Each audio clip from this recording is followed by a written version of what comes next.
저희가 이제 지난주부터 다시 여호수아 말씀을 계속 읽고 있는데, 지난주 여호수아 1장 1절 2절 말씀을 통하여서 모세가 죽은 이후에 하나님께서 왜 여호수아를 사용하셨는지를 살펴보았습니다. 좀 계속 이어서 말씀을 함께 살펴보려고 하는데, 우리가 읽었던 5절에서 9절까지 말씀 중에 계속 이야기하는 내용들이 뭐예요? 지금 여호수아에게 강하고 담대하라, 두려워하지 말라, 놀라지 말라, 내가 너와 함께함이라, 내가 너를 지켜주겠다, 막 그렇게 말씀하고 있습니다. 사실 이렇게 말한다는 것은 그 반대로 어떤 걸 이야기하는 거예요? 지금 모세가 아니라 여호수아가 지금 어떤 상태입니까? 약한 상태이고, 두려워하는 상태이고, 걱정하는 상태이고, 하나님 나와 함께 하시지 않는 것 같고, 그런 불안감이 여호수아에게 있기 때문에 사실 하나님 그런 말씀을 해주시는 거죠. 자, 그렇다면 여호수아가 지금 불안해하는 이유가 무엇 때문이겠어요? 지금 그가 걱정하는 이유가 무엇 때문이겠습니까?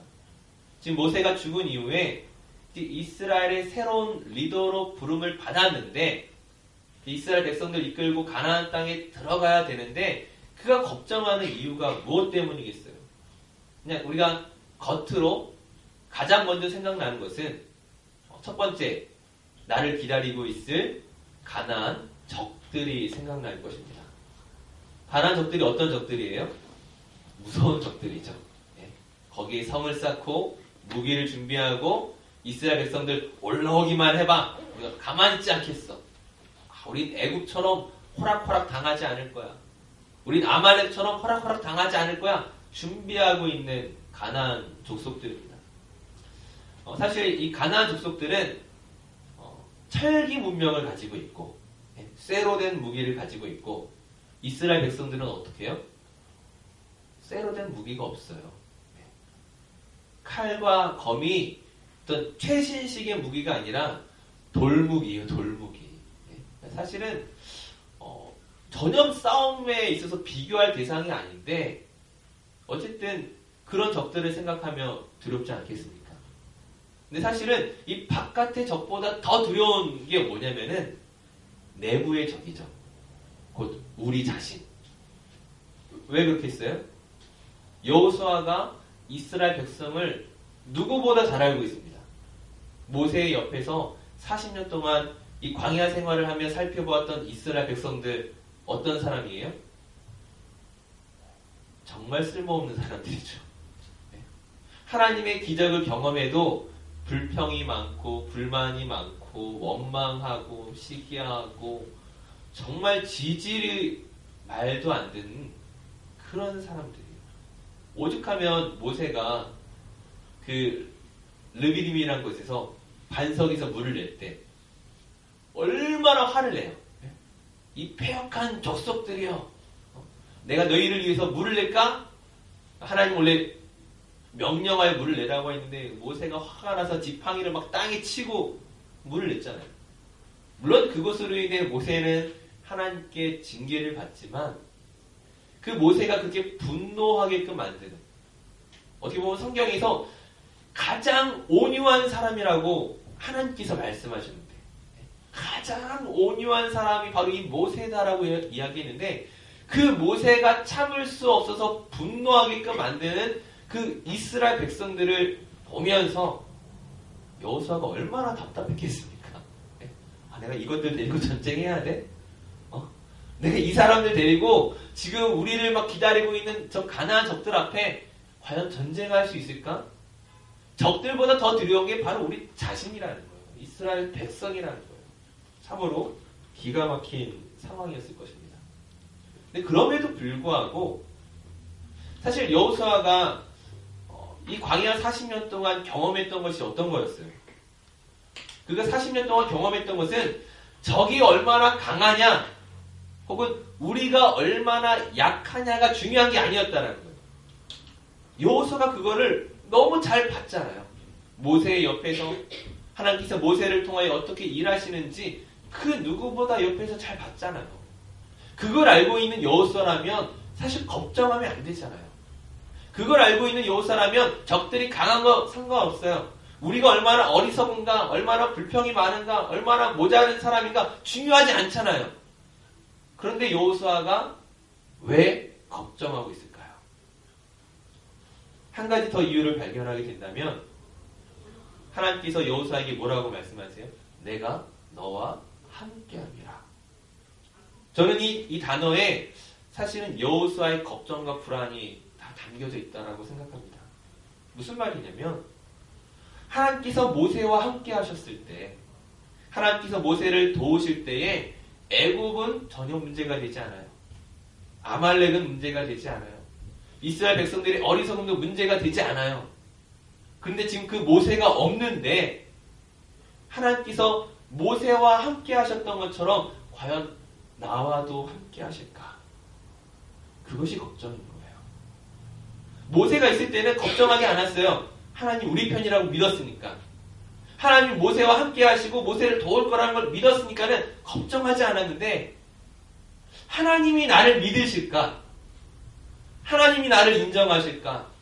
하나님이 나를 도우실까라는 질문 앞에 딱 서니까 어떻게 돼요? 걱정이 되는 거예요. 약한 거예요. 자, 한번 질문해보도록 하겠습니다. 여러분 하나님 믿으세요? 하나님 다 믿으시죠? 자, 그렇다면 하나님은 여러분 믿을까요? 여러분은 하나님을 믿는데 하나님은 여러분을 믿을 수 있겠어요? 여러분의 신앙생활과 정말 하나님이 원하시는 믿음의 그 모든 선택들을 할 것이라고 과연 하나님이 여러분을 믿을 수 있겠습니까? 자, 우리 가장 만만한 우리 주의자님. 자, 주의자매는 하나님을 믿는다라고 이야기를 했는데 하나님께서 주의자매 믿을만 할까요? 어때요? 아 진짜 저 안 만만한데.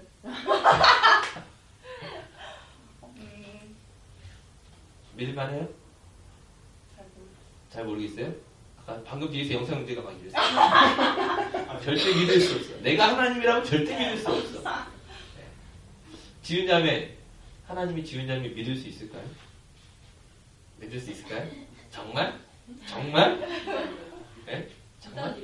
네? 네, 우리 민재가 막 내뱉고 있습니다. 민재는 아유 안 봐도 뻔하죠. 네. 하나님이 저를 믿을까요? 아유 제가 아는데 하나님 절대 저 믿을 수가 없어요. 네. 내가 나를 못 믿는데, 네. 내가 나를 못 믿는데 어떻게 하나님이 나를 믿으실 수 있겠어요? 마찬가지로 여호수아가 모세를 볼 때 너무 멋있잖아요. 대단하잖아요.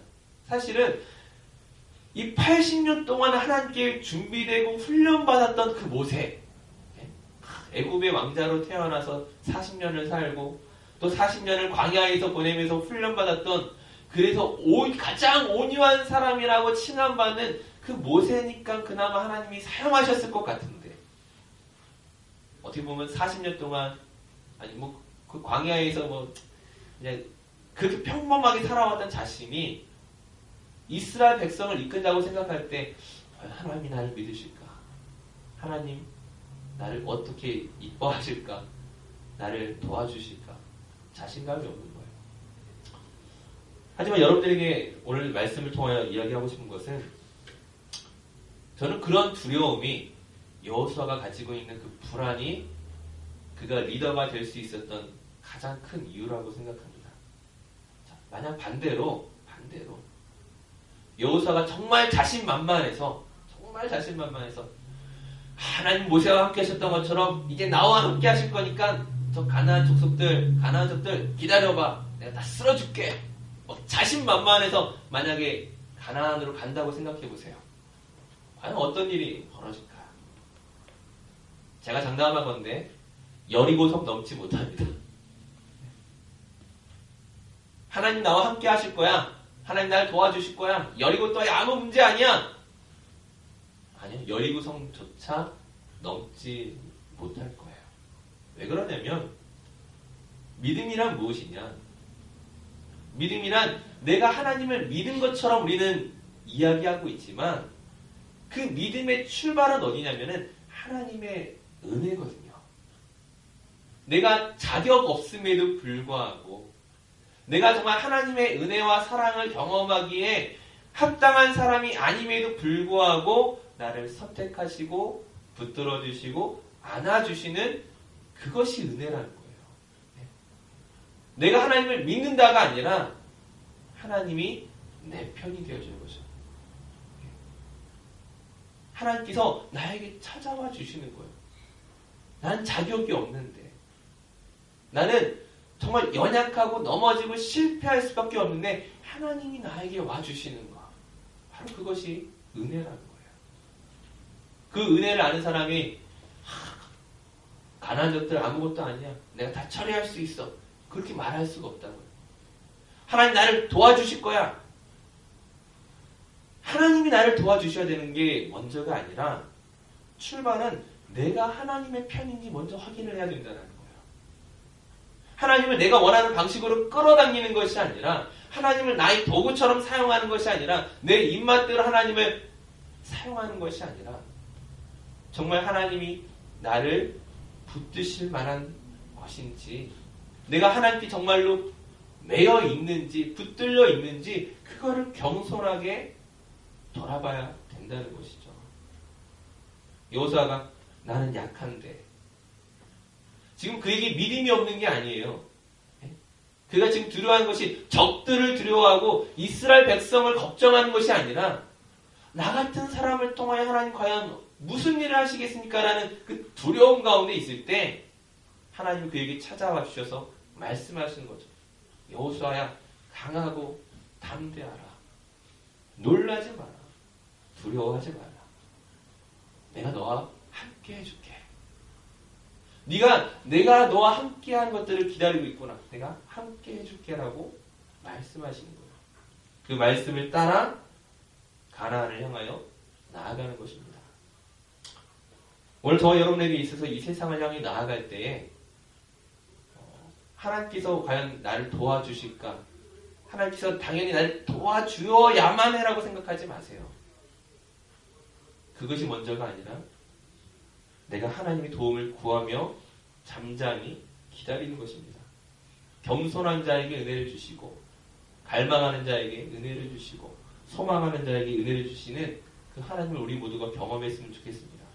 자신만만하게 나가는 것이 아니라 정말 은혜를 구하며 나아갈 수 있는 저와 여러분들 되었으면 좋겠습니다.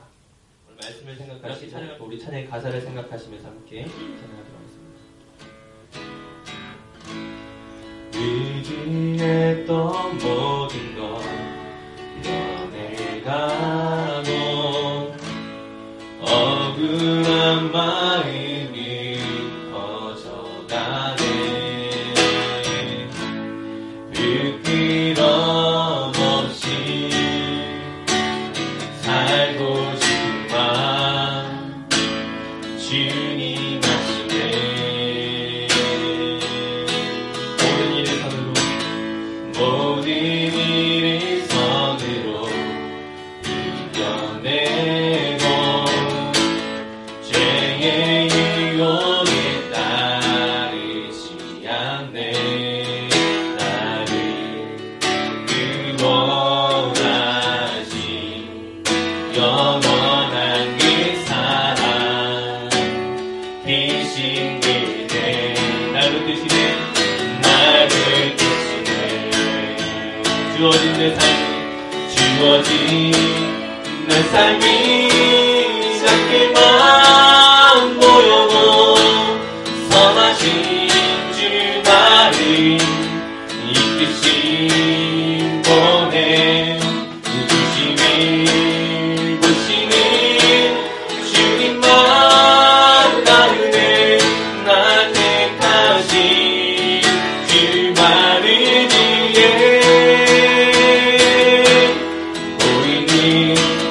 상황이 무너질지라도 예수는 여기 나를 붙드네.